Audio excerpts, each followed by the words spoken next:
بسم اللہ الرحمن الرحیم۔ حضرت بغوی رحمۃ اللہ علیہ اور حضرت سالبی رحمۃ اللہ علیہ نے حضرت عبداللہ بن مسعود رضی اللہ عنہ سے روایت کیا ہے کہ ان کا گزر ایک ایسے بیمار کے پاس سے ہوا جو سخت امراض میں مبتلا تھا۔ حضرت عبداللہ بن مسعود رضی اللہ عنہ نے اس کے کان میں سورہ مومنون کی درج ذیل آیتیں پڑھیں۔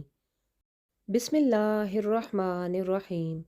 افحسبتم انما خلقناکم عبثا وانکم الینا لا ترجعون فتعالى اللہ الملک الحق لا الہ الا هو رب العرش الکریم ومن يدعو مع اللہ الہا آخر لا برہان له به فانما حسابه عند ربه انہ لا یفلح الکافرون وقل رب اغفر وارحم وانت خیر الراحمین۔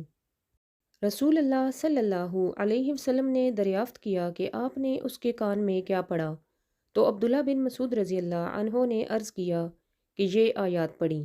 اس پر رسول اللہ صلی اللہ علیہ وسلم نے فرمایا کہ قسم ہے اس ذات کی جس کے قبضے میں میری جان ہے، اگر کوئی آدمی جو یقین رکھنے والا ہو یہ آیات پہاڑ پر پڑھے تو پہاڑ اپنی جگہ سے ہٹ جائے۔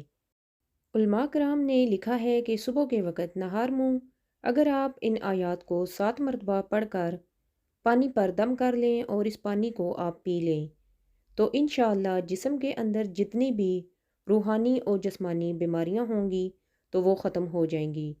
یہ بہت ہی فضیلت والی آیات ہیں، ہمیں صبح و شام ان کو پڑھنے کا معمول بنانا چاہیے۔